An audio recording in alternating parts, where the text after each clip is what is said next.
Apa pendapat Ustaz terhadap pernyataan kami bermadhab fikih Syafi'i? Kami berakidah dengan akidah Asy'ari, bertasawuf dengan Al-Ghazali. Jelas ini pernyataan yang tidak benar, dan tidak boleh seorang muslim mengucapkan pernyataan keyakinan seperti ini. Karena apa? Karena Allah tidak pernah memerintahkan kita untuk mengambil agama kita dari tiga orang ini. Allah perintahkan kita mengambil agama dari mana? Al-Quran dan Al-Kitab, Al-Sunnah dan Al-Quran, Al-Kitab dan Al-Sunnah. Perhatikan firman Allah dalam surat An-Nisa. Ayat berapa? 56 atau berapa?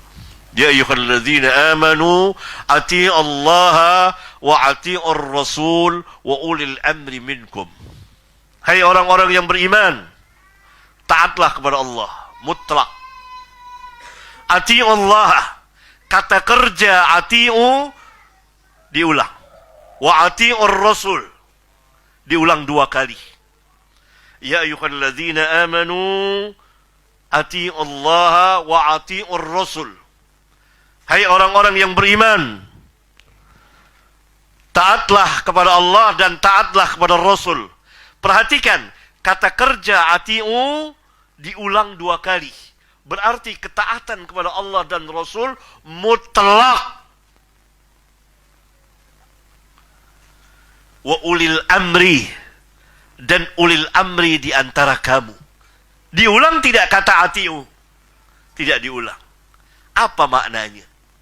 Maknanya ketaatan kepada ulil amri terkait dengan ketaatan kepada Allah dan Rasul.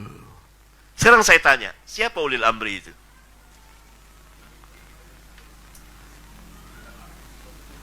Ada pemerintah, ada ulama.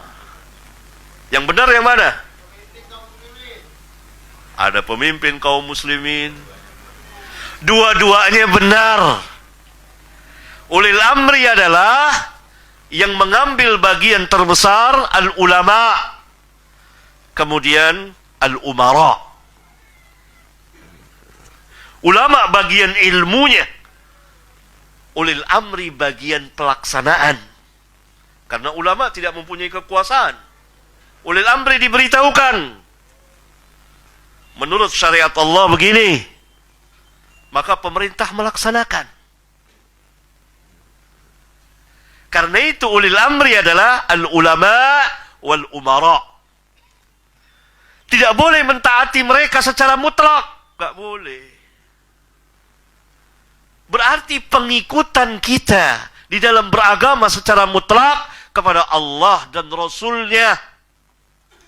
Maka para sahabat itu mengambil agama mereka tidak dari perkataan manusia, tapi dari Allah dan Rasulnya. Mereka beredar bersama Alkitab dan Sunnah. Syafi'i tidak akan pernah mau diikuti, karena beliau tahu bukan beliau yang diikuti Rasulullah SAW. Perkataan beliau kalau bertentangan dengan hadis, tolak, kata beliau. Kata beliau, la tuqalliduni. Jangan kamu taklid kepadaku. Al-Imam Al-Muzani, murid beliau, ketika meringkas kitab meringkas beberapa kitab Syafi'i, beliau mengatakan, ini Syafi'i, saya ringkas kitab ini atas pesan Syafi'i, atas pesan Asy-Syafi'i, agar tidak bertaklid kepada beliau. Kalau kita ikuti hanya Syafi'i saja, akan banyak sunnah Nabi yang kita tinggalkan. Bagaimana kita mengambil fikih dari ini kalau yang kita ikuti betul-betul Syafi'i? Bukan Syafi'i orang Jakarta, bukan. Betul-betul imam orang Quraisy. Itu kita akan ketinggalan sunnah demikian banyaknya. Saya ambil contoh. Ada nggak kitab Al-Um di sini? Kalau ada kitab Al-Um, saya bisa berikan berapa contoh yang Syafi'i tidak mengetahuinya, atau belum sampai ilmu kepada beliau, atau sampai kepada beliau melalui jalan yang dhaif. Satu saja, karena kepanjangan kalau saya bahas tuntas. Azan yang biasa kita laksanakan itu azan Bilal. Azan yang biasa kita laksanakan itu azan Bilal. Itu hadisnya riwayat Abu Daud dan lain-lain. Syafi'i pakai tidak azan itu? Tidak. Syafi'i pakai azan penduduk Mekah, azan Abi Mahdzurah. Bukan azan Bilal. Kalau kita mengikuti mazhab Syafi'i, seharusnya kita tidak pakai azan Bilal, tapi pakai azan Abi Mahdzurah. Karena Nabi SAW menerangkan tentang azan ada dua. Azan yang biasa kita dengar dan azan Abi Mahdzurah, yaitu syahadatain diulang. Allahu Akbar, Allahu Akbar, Allahu Akbar, Allahu Akbar. Asyhadu an la ilaha illallah, asyhadu an la ilaha illallah, asyhadu anna Muhammadar Rasulullah, asyhadu anna Muhammadar Rasulullah. Kalau azan Bilal, hayya 'alas salah, hayya 'alas salah, hayya 'alal falah, hayya 'alal falah, Allahu Akbar, Allahu Akbar, la ilaha illallah. Itu azan Bilal. Kan dipakai di sini azan Bilal, di Indonesia juga begitu. Tapi azan Syafi'i, azan Abi Mahdzurah yang diinikan oleh Syafi'i, ini dia azannya, karena Syafi'i kan penduduk di Mekah, tinggal di Mekah.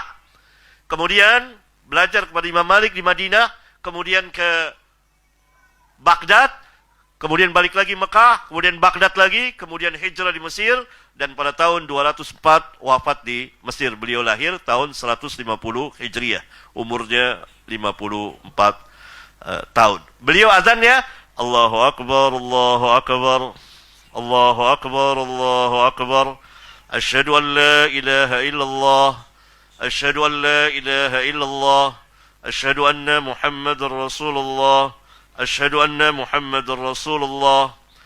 Ulang lagi, asyhadu an la ilaha illallah, dengan suara yang lebih tinggi.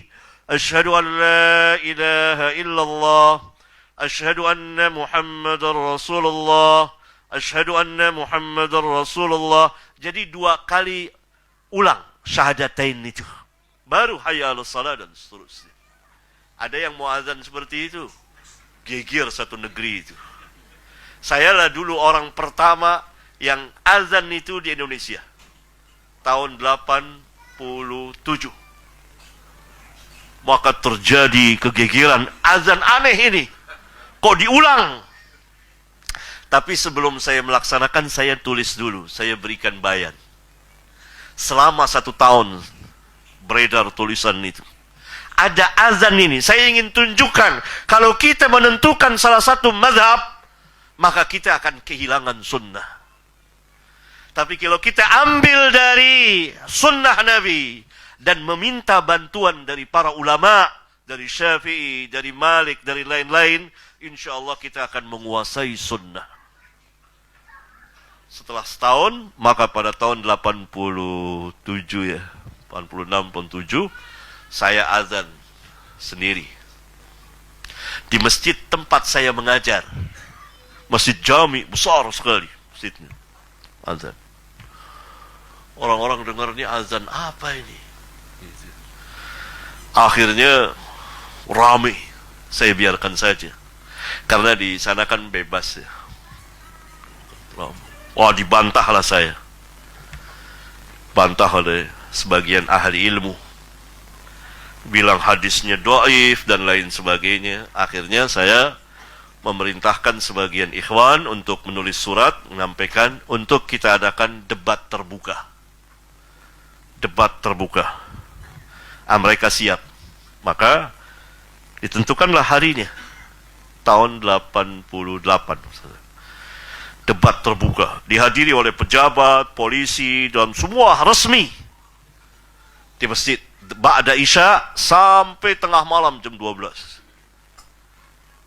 Saya bawa kitab banyak. Dulu belum ada HP atau yang bisa simpan ya. Jadi harus bawa kitab banyak, satu mobil. Untuk saya tunjukkan ini dia. Ini dia hadis ini dianut, azan ini 3 mazhab menjelaskannya. Syafi'i, Malik, Hambali. Nah, antum mengaku Syafi'i tapi tidak pakai azan ini. Saya bacakan nih kitab begini, kitab ini begini, kitab ini begini, hadisnya sahih. Hadisnya siapa yang meriwayatkan? Imam Muslim, Imam Abu Daud, semuanya di medan perdebatan itu sampai akhirnya Pak Kiai pun rujuk. Maka resmilah azan itu dikumandangkan. Maka pada hari Jumat dikumandangkan. Gitu. Kalau di sini ya geger, nanti jangan usah. Gitu. Ini saya hanya berikan salah satu contoh. Kalau kita menentukan salah satu mazhab, maka kita akan kehilangan sunnah. Tambahin satu lagi contohnya. Masalah fikih juga. Biasanya kita, wah ini nggak kejawab, ini pertanyaan banyak benar. Biasanya kita selepas 2 rakaat bangkit dari rakaat kedua mau rakaat ketiga kan mengangkat tangan. Itu sudah jadi kebiasaan kita. Syafi'i tidak. Karena hadis itu tidak sampai kepada Syafi'i. Berarti kalau kita mau ngikuti mazhab Syafi'i, ya nggak usah pakai. Tapi kita kehilangan sunnah. Syafi'i, kata Syafi'i, kalau hadis itu sahih, sabit, saya pakai. Tapi belum sampai membeliau. Beliau ragu. Berarti kita tidak boleh menentukan fikihnya Syafi'i. Nggak boleh. Nggak boleh. Syafi'inya nggak mau. Apalagi dikatakan akidahnya Asy'ari. Seolah-olah Syafi'i tidak tahu akidah. Kemudian Syafi'i lebih dahulu dari Abul Hasan al-Asy'ari. Abul Hasan al-Asy'ari hidup di abad ketiga dan keempat. Dan awalnya Mu'tazilah. 10 tahun di Mu'tazilah. Kemudian pindah ke mazhab Ibnu Qulab. Kemudian sampai akhir hayatnya. Kemudian dia menulis akhir hayatnya kitab Al-Ibanah. Dan dia rujuk ke manhaj salaf. Tetapi di manhaj Ibnu Qulab. Sebagian nama dan sifat Allah beliau imani, sebagian ditakwil. Maka kemudian orang menyandarkan akidah Asy'ariyah. Kalau yang diikuti adalah Abul Hasan al-Asy'ari, maka orang-orang Asy'ariyah harus isbat istiwa Allah 'alal arsy. Tapi sebagian orang-orang Asy'ariyah belakangan tidak isbat istiwa 'alal arsy, tapi istaula, menyalahi Abul Hasan al-Asy'ari. Saya pernah membacakan kitabnya di kitab Al-Ibanah. Dan Abul Hasan al-Asy'ari tidak sempurna rujuk ke dalam manhaj salaf.